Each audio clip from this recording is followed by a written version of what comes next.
एक नगर में एक लोभी व्यक्ति रहता था। अपार धन संपदा होने के बाद भी उसे हर समय और अधिक धन प्राप्ति की लालसा रहती थी। एक बार नगर में एक चमत्कारी संत का आगमन हुआ। लोभी व्यक्ति को जब उनके चमत्कारों के बारे में ज्ञात हुआ तो वह दौड़ा दौड़ा उनके पास गया और उन्हें अपने घर आमंत्रित कर उनकी अच्छी सेवा शुश्रूषा की। सेवा से प्रसन्न होकर नगर से प्रस्थान करने के पूर्व संत ने उसे 4 दीपक दिए। चारों दीपक देकर संत ने उसे बताया, पुत्र, जब भी तुम्हें धन की आवश्यकता हो तो पहला दीपक जला लेना और पूर्व दिशा में चलते जाना। जहाँ दीपक बुझ जाए उस जगह की जमीन खोद लेना, वहाँ तुम्हें धन की प्राप्ति होगी। उसके उपरांत पुनः तुम्हें धन की आवश्यकता हुई तो दूसरा दीपक जला लेना, जिसे लेकर पश्चिम दिशा में तब तक चलते जाना जब तक वह बुझ ना जाए। उस स्थान से जमीन में गड़ी अपार धन संपदा तुम्हें प्राप्त होगी। धन की तुम्हारी आवश्यकता तब भी पूरी ना हो तो तीसरा दीपक जलाकर दक्षिण दिशा में चलते जाना। जहाँ दीपक बुझे वहाँ की जमीन खोदकर वहाँ का धन प्राप्त कर लेना। अंत में तुम्हारे पास एक दीपक और एक दिशा शेष रहेगी, किंतु तुम्हें न उस दीपक को जलाना है न ही उस दिशा में जाना है। इतना कहकर संत लोभी व्यक्ति के घर और उस नगर से प्रस्थान कर गए। संत के जाते ही लोभी व्यक्ति ने पहला दीपक जला लिया और धन की तलाश में पूर्व दिशा की ओर चल पड़ा।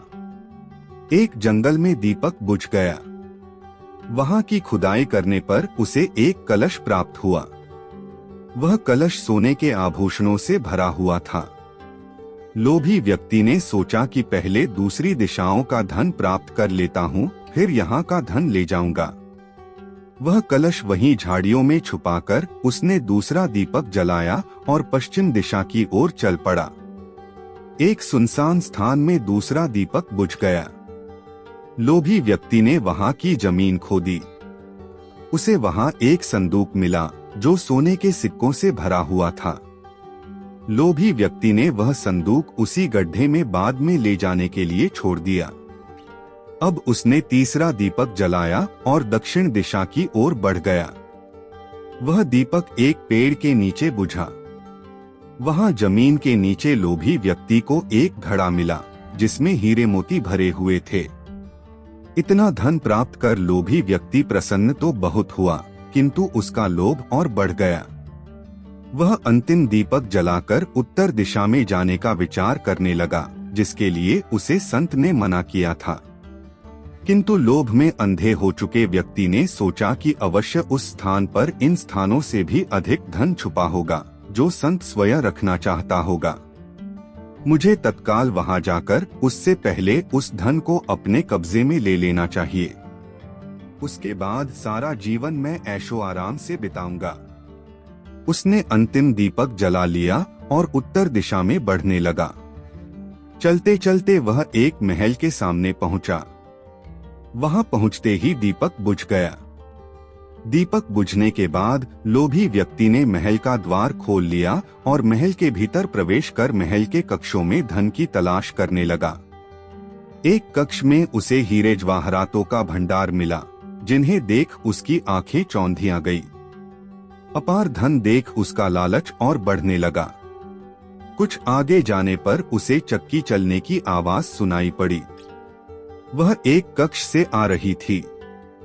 आश्चर्यचकित होकर उसने उस कक्ष का द्वार खोल लिया। वहां उसे एक वृद्ध व्यक्ति चक्की पीसता हुआ दिखाई पड़ा। लोभी व्यक्ति ने उससे पूछा, यहाँ कैसे पहुँचे बाबा? क्या थोड़ी देर तुम चक्की चलाओगे? मैं जरा सांस ले लूं, फिर तुम्हें पूरी बात बताता हूँ कि मैं यहाँ कैसे पहुँचा और मुझे यहाँ क्या मिला। वृद्ध व्यक्ति बोला। लोभी व्यक्ति ने सोचा कि वृद्ध व्यक्ति से यह जानकारी प्राप्त हो जाएगी कि इस महल में धन कहाँ कहाँ छुपा है, और उसकी बात मानकर वह चक्की चलाने लगा। इधर वृद्ध व्यक्ति उठ खड़ा हुआ और जोर जोर से हंसने लगा। उसे हंसता देख लोभी व्यक्ति ने पूछा, ऐसे क्यों हंस रहे हो? यह कहकर वह चक्की बंद करने लगा। अरे अरे, चक्की बंद मत करना। अब से ये महल तेरा है, इस पर अब तेरा अधिकार है और साथ ही इस चक्की पर भी। ये चक्की तुम्हें अब हर समय चलाते रहना है, क्योंकि चक्की बंद होते ही ये महल ढह जाएगा और तू इसमें दब कर मर जाएगा। गहरी सांस लेकर वृद्ध व्यक्ति आगे बोला, संत की बात न मानकर मैं भी लोभवश आखिरी दीपक जलाकर इस महल में पहुंच गया था। तब से यहाँ चक्की चला रहा हूँ। मेरी पूरी जवानी चक्की चलाते चलाते निकल गई। इतना कहकर वृद्ध व्यक्ति वहाँ से जाने लगा। जाते जाते ये बताते जाओ कि इस चक्की से छुटकारा कैसे मिलेगा, लोभी व्यक्ति पीछे से चिल्लाया। जब तक मेरे और तुम्हारे जैसा कोई व्यक्ति लोभ में अंधा होकर यहाँ नहीं आएगा, तुम्हें इस चक्की से छुटकारा नहीं मिलेगा। इतना कहकर वृद्ध व्यक्ति चला गया। लोभी व्यक्ति चक्की पीसता और खुद को कोसता रह गया। लालच बुरी बला है। एक व्यक्ति के दो पुत्र थे। दोनों का स्वभाव एक दूसरे के विपरीत था। एक बहुत कंजूस था तो दूसरा फिजूल खर्च। पिता उनके इस स्वभाव से परेशान था। उसने कई बार उनको समझाया, लेकिन उन्होंने अपना स्वभाव नहीं बदला। एक दिन पिता को पता चला कि उनके गांव में एक सिद्ध महात्मा पधारे हैं। वह उनके पास इस आस में पहुंच गया कि शायद वो उसके पुत्रों को समझा सके। महात्मा को उसने पूरी बात बताई, जिसे सुनकर महात्मा ने कहा, अपने पुत्रों को कल मेरे पास लेकर आना, मैं उनसे बात करूंगा। अगले दिन वह अपने पुत्रों को लेकर महात्मा के पास पहुंचा। महात्मा ने दोनों पुत्रों को अपने पास बुलाया और अपने दोनों हाथों की मुट्ठियां बंद कर उन्हें दिखाते हुए पूछा, यदि मेरे हाथ ऐसे हो जाएं, तो कैसा लगेगा? लगेगा मानो आपको कोढ़ है। दोनों पुत्रों ने एक साथ उत्तर दिया।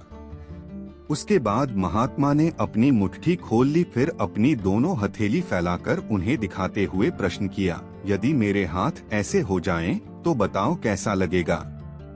अब भी लगेगा कि आपको कोढ़ है, दोनों पुत्रों ने उत्तर दिया।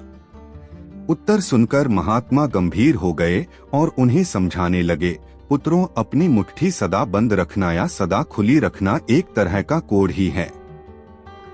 यदि मुट्ठी सदा बंद रखोगे तो धनवान होते हुए भी निर्धन ही रहोगे, और यदि अपनी मुट्ठी सदा खुली रखोगे तो फिर चाहे कितने भी धनवान क्यों ना हो, निर्धन होते देर नहीं लगेगी। इसलिए कभी अपनी मुट्ठी बंद रखो, कभी खुली। इस तरह से जीवन का संतुलन बना रहेगा। पुत्रों को महात्मा की बात समझ में आ गई और उन्होंने निश्चय किया कि संतुलन बनाकर ही अपना धन खर्च करेंगे। जीवन में धन का बहुत महत्व है। उसका खर्च सोच समझकर करना चाहिए। अधिक कंजूसी भी ठीक नहीं और अधिक फिजूल खर्ची भी ठीक नहीं। दोनों ही दरिद्रता का संकेत हैं। एक धन होते हुए भी दरिद्रता और एक धन चले जाने की दरिद्रता। आठ ऐसे खर्च करें कि धन का संतुलन बना रहे। एक समय की बात है। किसी राज्य में एक राजा राज करता था। उसकी केवल एक आंख थी और एक पैर था। इन कमजोरियों के बाद भी वह एक कुशल, दयालु और बुद्धिमान शासक था। उसके शासन में प्रजा बहुत खुशहाल जीवन व्यतीत कर रही थी। एक दिन राजा अपने महल के गलियारे से टहल रहा था। सहसा उसकी दृष्टि गलियारे की दीवार पर लगे चित्रों पर पड़ी। वे चित्र उसके पूर्वज के थे। उन चित्रों को देख राजा के मन में विचार आया कि भविष्य में जब उसके उत्तराधिकारी महल के उस गलियारे से टहलेंगे तो उन चित्रों को देख अपने पूर्वजों का स्मरण करेंगे। राजा का चित्र अब तक उस दीवार पर नहीं लगा था। अपनी शारीरिक अक्षमताओं के कारण वह नहीं जानता था कि उसका चित्र कैसा दिखेगा। लेकिन उस दिन उसने सोचा कि उसे भी अपना चित्र उस दीवार पर लगवाना चाहिए। अगले दिन उसने अपने राज्य के श्रेष्ठ चित्रकारों को दरबार में आमंत्रित किया। दरबार में उसने घोषणा की कि वह महल में लगवाने के लिए अपना सुंदर चित्र बनवाना चाहता है। जो उसका सुंदर चित्र बना सकता है वह चित्रकार आगे आए। चित्र जैसा बनेगा वैसा ही उस चित्रकार को इनाम दिया जाएगा। दरबार में उपस्थित चित्रकार अपनी कला में निपुण थे, लेकिन राजा की घोषणा सुनने के बाद वे सोचने लगे कि राजा तो काना और लंगड़ा है, ऐसे में उसका सुंदर चित्र कैसे बन पाएगा। चित्र सुंदर नहीं दिखा तो हो सकता है राजा क्रोधित होकर उन्हें सजा दे दे। यह विचार किसी को आगे आने का साहस न दे सका। सब कोई न कोई बहाना बनाकर वहां से चले गए। वहां मात्र एक युवा चित्रकार खड़ा रहा। राजा ने उससे पूछा, क्या तुम मेरा चित्र बनाने को तैयार हो? युवा चित्रकार ने हामी भर दी। राजा ने उसे अपना चित्र बनाने की आज्ञा दे दी। अगले ही दिन से वह चित्रकार राजा का चित्र बनाने में जुट गया। कुछ दिनों बाद चित्र बनकर तैयार था। जब चित्र के अनावरण का दिन आया तो दरबार में दरबारी सहित वे सभी चित्रकार भी उपस्थित हुए जिन्होंने राजा का चित्र बनाने से इनकार कर दिया था। सभी उत्सुकता से चित्र के अनावरण की प्रतीक्षा कर रहे थे। जब चित्र का अनावरण हुआ तो राजा सहित सबके मुंह खुले के खुले रह गए। चित्र बहुत ही सुंदर बना था। उस चित्र में राजा दोनों तरफ पैर कर घोड़े पर बैठा हुआ था, जिसे एक ओर से चित्रित किया था और उसमें राजा का एक ही पैर नजर आ रहा था। साथ ही राजा धनुष चढ़ाकर एक आंख बंद कर निशाना साध रहा था, जिससे उसके काने होने की कमजोरी छुप गई थी। यह चित्र देख राजा बहुत प्रसन्न हुआ। चित्रकार ने अपनी बुद्धिमत्ता से उसकी अक्षमताओं को छुपाकर एक बहुत सुंदर चित्र बनाया था। राजा ने उसे पुरस्कृत करने के साथ उसे अपने दरबार का मुख्य चित्रकार बना दिया। जीवन में आगे बढ़ना है तो हमें सदा सकारात्मक सोच रखना चाहिए। विषम परिस्थितियों में भी सकारात्मक दिशा में सोचने से किसी भी समस्या का समाधान आसानी से हो जाता है। पहाड़ी क्षेत्र में नदी किनारे एक छोटा सा गांव बसा हुआ था। उस गांव के लोग बहुत धार्मिक प्रवृत्ति के थे। गांव के मध्य स्थित मंदिर में सभी गांव वाले दैनिक पूजा अर्चना करते थे। उस मंदिर की देखभाल की जिम्मेदारी वहां के पुजारी पर थी, जो मंदिर परिसर में ही निवास करता था। वह सुबह से लेकर रात तक ईश्वर की अर्चना में लीन रहता था। एक दिन गांव पर प्रकृति का कहर मूसलाधार बारिश के रूप में टूटा, जिससे गांव की नदी में बाढ़ आ गई। बाढ़ का पानी जब गांव में प्रवेश कर गया तो गांव के लोग घर छोड़कर सुरक्षित स्थान पर जाने की तैयारी करने लगे। एक व्यक्ति को गांव छोड़कर जाने के पहले मंदिर के पुजारी का ध्यान आया और वह भागता हुआ मंदिर पहुंचा।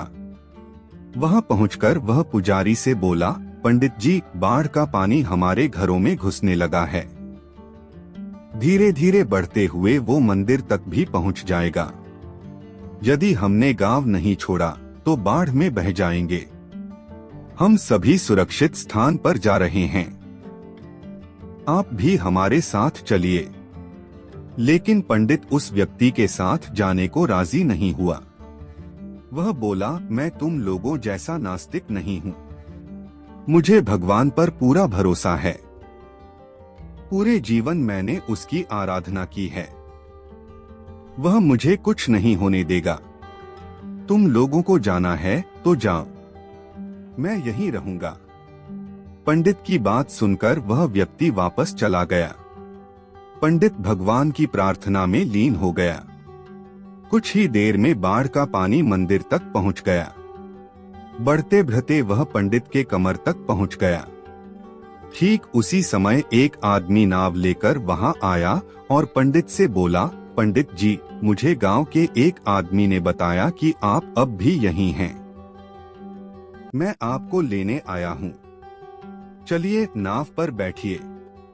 पंडित ने वही बात नाव वाले व्यक्ति से भी कही जो उसने पहले व्यक्ति से कही थी और जाने से इनकार कर दिया। नाव लेकर आया व्यक्ति चला गया। कुछ देर में पानी मंदिर के छत तक पहुंच गया। भगवान को मदद के लिए याद करता हुआ पंडित मंदिर के सबसे ऊंचे शिखर पर जाकर खड़ा हो गया।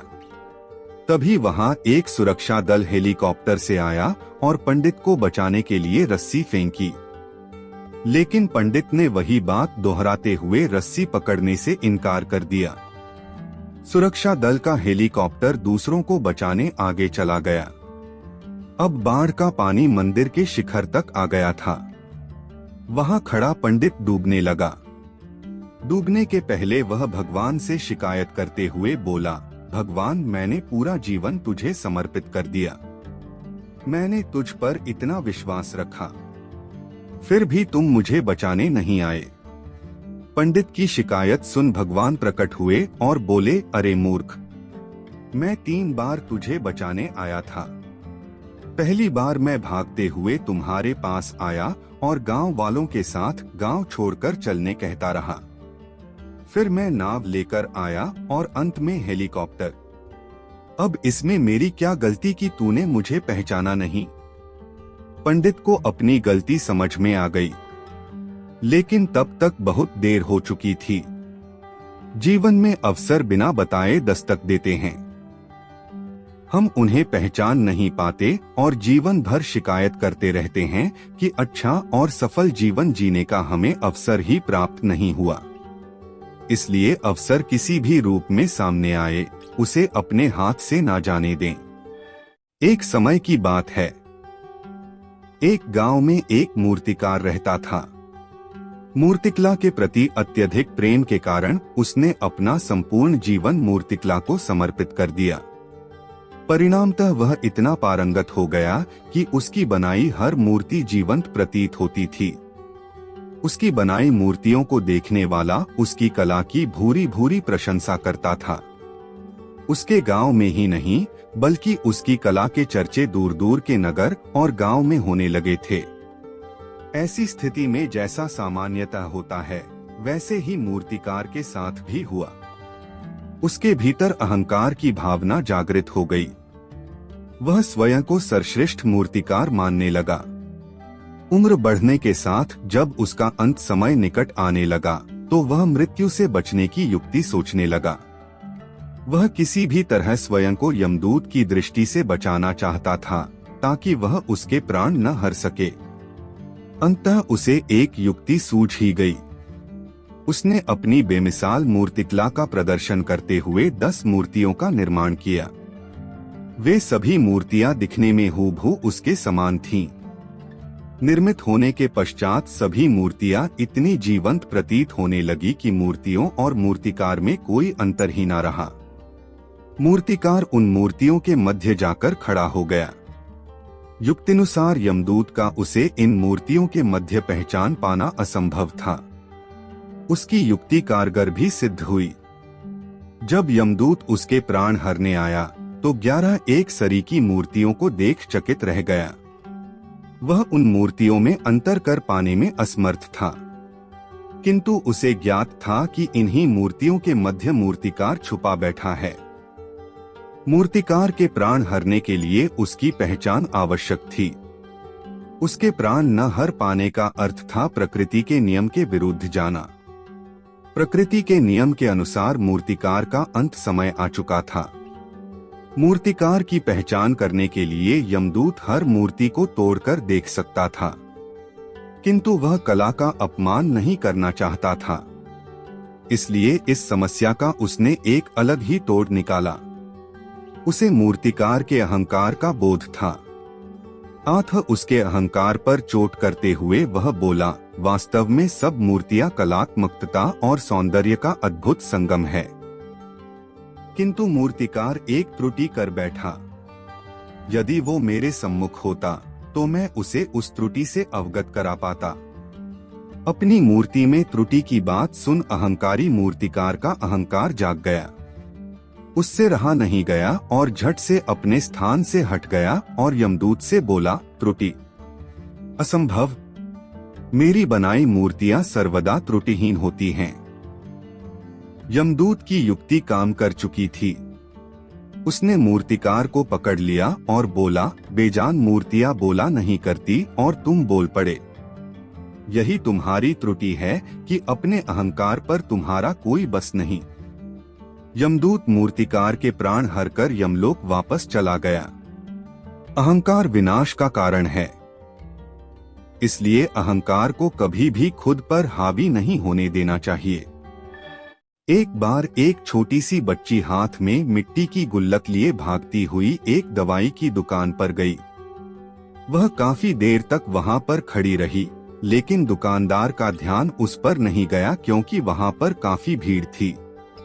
उसने दुकानदार को कई बार बुलाया, लेकिन दुकानदार का ध्यान उस पर नहीं गया क्योंकि वहां पर भीड़ बहुत थी। फिर उस बच्ची को गुस्सा आया और अपने मिट्टी की गुल्लक को वहीं काउंटर पर जोर से रख दिया। इसके बाद दुकानदार और वहां पर खड़े सभी लोग उस बच्ची की तरफ देखने लगे। दुकानदार ने उस बच्ची से पूछा, बेटे आपको क्या चाहिए? तो वह बड़े ही भोलेपन से बोली, मुझे एक चमत्कार चाहिए। यह सुनकर दुकानदार को कुछ समझ में नहीं आया और ना ही वहां पर खड़े लोगों को कुछ समझ में आया। सभी उसकी तरफ देखने लगे। फिर दुकानदार ने उससे कहा कि बेटे चमत्कार तो यहाँ पर नहीं मिलता है। तो बच्ची को लगा कि वह उसे झूठ बोल रहा है। उसने कहा कि मेरे गुल्लक में बहुत पैसे हैं, बताओ आपको कितने पैसे चाहिए? मैं आज यहाँ से चमत्कार लेकर ही जाऊंगी। तभी काउंटर पर खड़े एक आदमी ने उससे पूछा कि बेटी क्यों चाहिए तुमको चमत्कार? तब उस बच्ची ने अपनी कहानी बताई, अभी कुछ दिन पहले मेरे भाई के सर में बहुत तेज दर्द हुआ। मेरे पापा मम्मी उसको हॉस्पिटल ले गए। उसके बाद कई दिन तक मेरा भाई घर नहीं आया। मैंने बहुत बार अपने पापा से पूछा, लेकिन उन्होंने मुझे कुछ नहीं बताया। वो बार बार यही बोलते रहे कि वह कल आ जाएगा, लेकिन वह अभी तक घर नहीं आया है। तभी मैंने देखा कि मम्मी रो रही थी और पापा उनसे कह रहे थे कि हमारे बेटे के इलाज और दवाइयों के लिए जितने पैसे चाहिए उतने पैसे मेरे पास नहीं हैं। अब उसको कोई चमत्कार ही बचा सकता है। तब मुझे लगा कि मेरे पापा के पास अगर पैसे नहीं भी हैं तो क्या हुआ, मेरे पास तो है। इसलिए मैंने जितने भी पैसे जोड़ रखे थे वह सारे पैसे लेकर मैं इस दवाई की दुकान पर आई हूँ ताकि चमत्कार खरीद सकूं। फिर उस आदमी ने बच्ची से पूछा कि कितने पैसे हैं तुम्हारे पास? यह सुनते ही बच्ची ने गुल्लक उठाई और जमीन पर पटककर उसे फोड़ दिया और पैसे गिनने लग गई। वहां पर खड़े सभी लोग उसे देख रहे थे। थोड़ी देर बाद उसने सारे पैसे इकट्ठे किए और बोली, मेरे पास पूरे 19 रुपए हैं।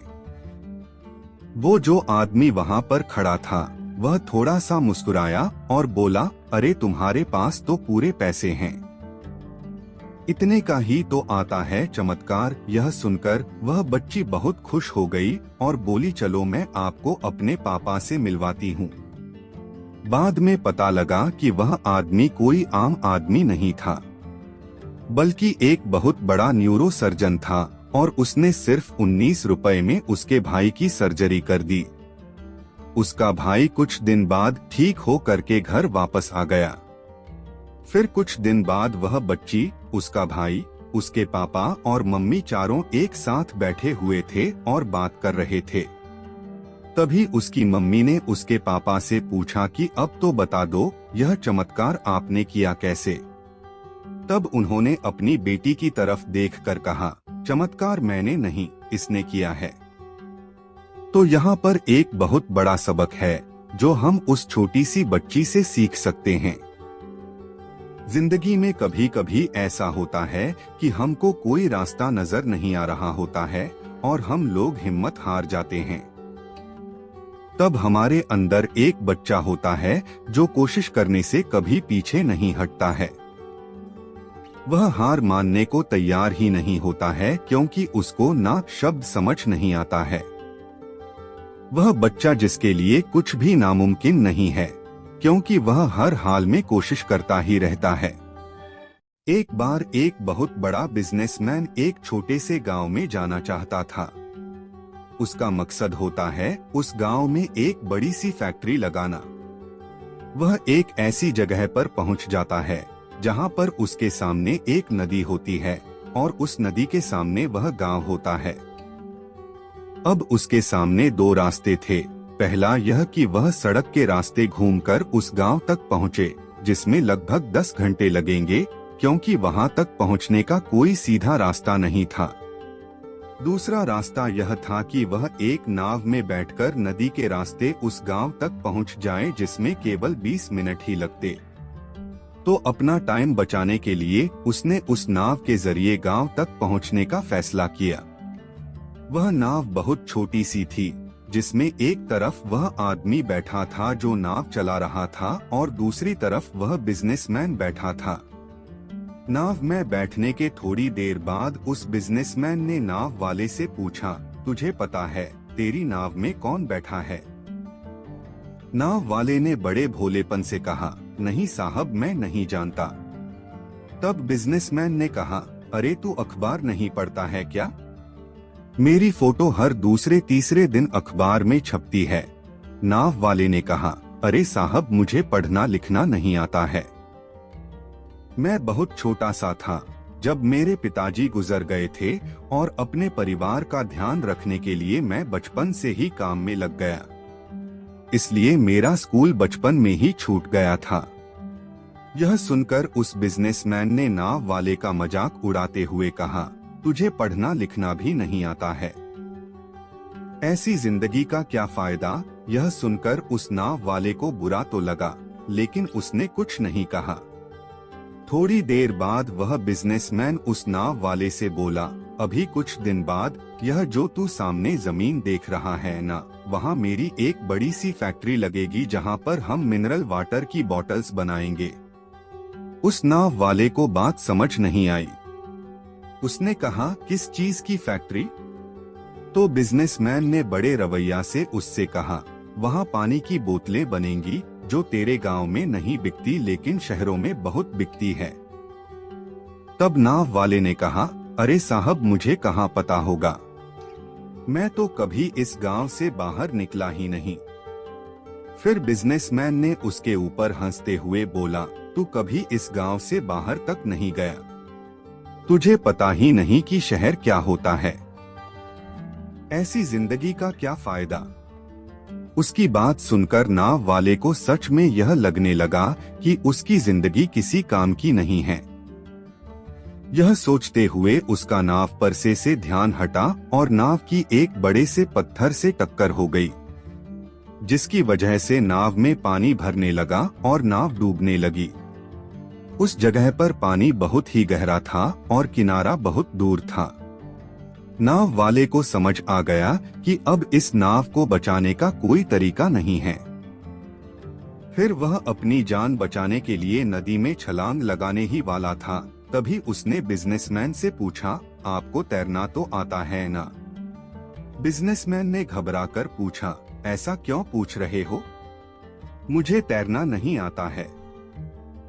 उसकी यह बात सुनकर नाव वाले को हंसी आ गई और बोला, साहब, आपको तैरना तक नहीं आता, ऐसी जिंदगी का क्या फायदा? यह सुनकर उस बिजनेसमैन को अपनी गलती का एहसास हुआ और हाथ जोड़कर उसने नाव वाले से कहा, तुम जो मांगोगे मैं तुम्हें वह दूंगा, बस मेरी जान बचा लो। उस नाव वाले ने कहा, अरे साहब, घबराओ नहीं, मुझे सिर्फ तैरना ही नहीं आता है बल्कि डूबते हुए लोगों को बचाना भी आता है। आप मुझे कसकर पकड़ लो, मैं आपको कुछ नहीं होने दूंगा। और फिर उस नाव वाले ने न सिर्फ अपनी बल्कि उस बिजनेसमैन की भी जान बचाई। तो हमें इस कहानी से एक बहुत बड़ी सीख मिलती है कि जिंदगी में कभी किसी का मजाक नहीं उड़ानी चाहिए या अपने से कम नहीं समझना चाहिए, क्योंकि हमें नहीं पता कि कब, कहां और कैसे किसकी जरूरत पड़ जाए। एक समय की बात है, एक छोटे से गांव में रवि नाम का एक दूधवाला रहता था। वह अपने लालची स्वभाव के लिए जाना जाता था। उसके पास एक गाय थी जो पूरे गांव में सबसे स्वादिष्ट और अधिक मात्रा में दूध देती थी। हर सुबह वह दूध निकालता और गांव के लोगों तक पहुंचाता था। एक दिन रवि को यह एहसास हुआ कि गांव वालों को उसके गाय का दूध बहुत पसंद आ रहा है।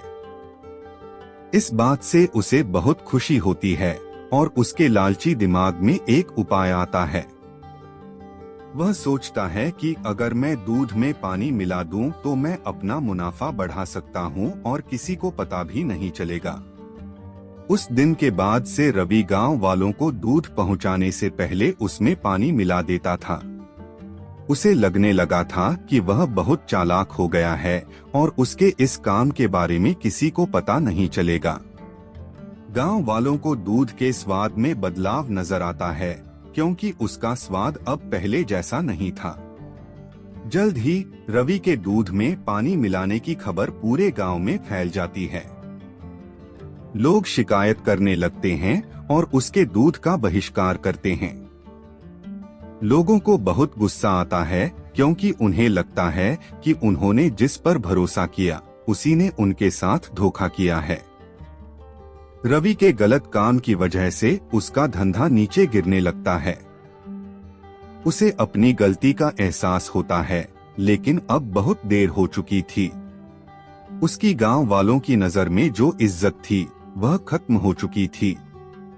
गांव वाले अब उस पर भरोसा नहीं कर सकते थे और उसका दूध लेने से मना करने लगे। अपने किए पर शर्मिंदा होकर रवि ने फैसला किया कि वह अपने काम करने का तरीका बदलेगा। उसने कसम खा ली कि वह एक ईमानदार व्यापारी बनेगा और गांव वालों का भरोसा वापस जीतेगा। रवि ने फिर से गांव वालों को शुद्ध और बिना मिलावट का दूध देना शुरू कर दिया। धीरे धीरे गांव वालों को रवि के काम करने के तरीके में बदलाव नजर आया और उसकी तारीफ करने लगे। उन्होंने उसे माफ कर दिया और फिर से उससे दूध लेना शुरू कर दिया। रवि ने ईमानदारी के महत्व और लालच के परिणामों के बारे में एक जरूरी सबक सीखा। उस दिन के बाद से रवि एक ईमानदार दूध वाले के नाम से जाना जाने लगा। उसे उसकी खोई हुई इज्जत और गांव वालों का भरोसा वापस मिल गया। उसका धंधा फिर से चलने लगा। उसे समझ आ गया कि असली सफलता ईमानदार होने और ईमानदारी से दूसरों की सेवा करने से आती है। लालच से अस्थायी लाभ हो सकता है, लेकिन यह अंततः भरोसे को खत्म कर देता है। हालांकि ईमानदारी और निष्ठा लंबे समय तक चलने वाली सफलता और सम्मान की कुंजी है। एक समय की बात है, एक गांव में सोनू नाम का एक छोटा सा लड़का रहता था। उसे घूमने फिरने का और नई चीजें जानने का बड़ा शौक था। एक दिन जब वह जंगल में घूम रहा था तो उसे एक संतरे का जादुई पेड़ दिखाई देता है। वह पेड़ बाकी पेड़ों से बिल्कुल अलग दिख रहा था। जब सोनू एक संतरे को चखता है तो उसे अपने अंदर भरपूर ऊर्जा महसूस होती है और उसका दिमाग पहले से बहुत तेज हो जाता है। सोनू उस जादुई संतरे का इस्तेमाल अपने खुद के फायदे के लिए करने लगा। उसे हर चीज पहले ही पता चल जाती और वह हर कठिन से कठिन प्रश्नों को हल कर लेता था। दूर दूर से लोग उसकी इस प्रतिभा को देखने आते थे। जैसे जैसे समय बीतता गया, सोनू की शक्तियां कम होती गई। पेड़ पर संतरों की चमक भी कम हो रही थी और धीरे धीरे उनकी भी शक्तियां खत्म होने लगी थी। जल्दी ही सोनू को यह एहसास होता है कि वह अपनी खुद की प्रतिभा को नजरअंदाज करते हुए जादुई संतरे की शक्ति पर बहुत ज्यादा निर्भर हो गया है। सोनू को अपनी गलतियों का एहसास होता है और वह जादुई संतरे के पेड़ के पास वापस जाता है। वह अपने लालची स्वभाव के लिए माफी मांगता है और वादा करता है कि अपनी काबिलियत का उपयोग वह अच्छे कामों के लिए करेगा। फिर अचानक से पेड़ के बचे हुए संतरों में वापस चमक आ जाती है। उस दिन के बाद से सोनू यह समझ गया कि असली शक्ति हमारे अंदर ही होती है और हम अपनी खुद की कौशल और प्रतिभा का इस्तेमाल करके ही दुनिया में बदलाव और खुशी ला सकते हैं।